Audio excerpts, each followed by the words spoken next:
Last night, Mangione's lawyer defended his client to the media.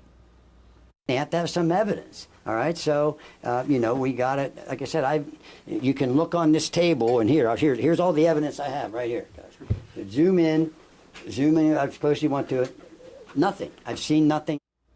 Mangione is still being held in Pennsylvania without bail. His attorney says he plans to challenge that. Now I'm here with Chief Legal Analyst Khalif Rhodes. And Khalif, lawyers there are paid to defend their clients, like what we're seeing right here. But what do you make of this lawyer's response? Hopefully they're paid. I mean, because I am a lawyer, so I need to get paid. But let's be clear, a couple things. This was a tale of two press conferences.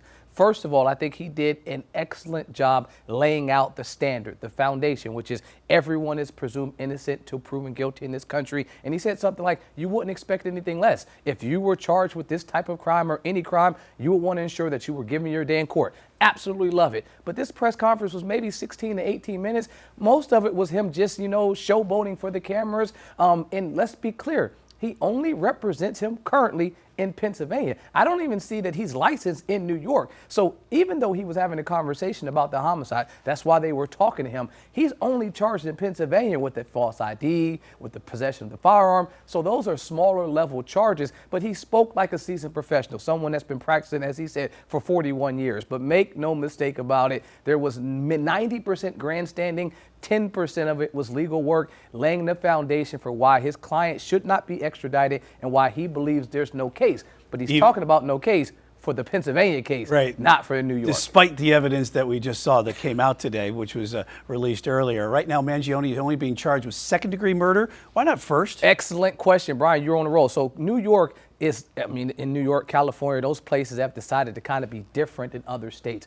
Every state follows something called the Model Penal Code. This Model Penal Code is a group of laws, and all these folks came together, brilliant people, and said, hey, this is the standard for how we should make the laws. States took them back, and they kind of crafted their laws based on the Model Penal Code. New York did not do that. And so while in North Carolina, we have first-degree murder that's premeditated.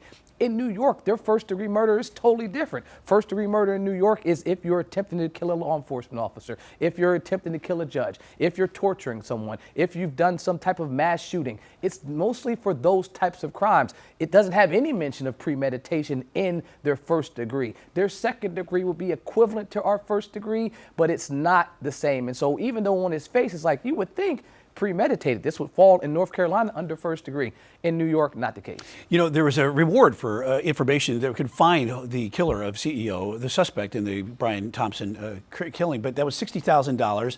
But now that was going to be paid out to the McDonald's worker who spotted him and called it into authorities. But there's also a challenge to that now too. I mean, there's always challenges to these type of things because it's all happening in real time. And I remember most of those challenges were before social media, before things were happening in a rapid real time pace. But anytime you have this, reward for information leading to the arrest, most of the time those things are, you have to verify. Obviously, this person was the person of interest. They've arrested him. They've charged him. And so you would likely believe that this individual that made the call, the McDonald's employee, would be given the reward. But the challenge is most of the time did you actually call? Were they actually arrested?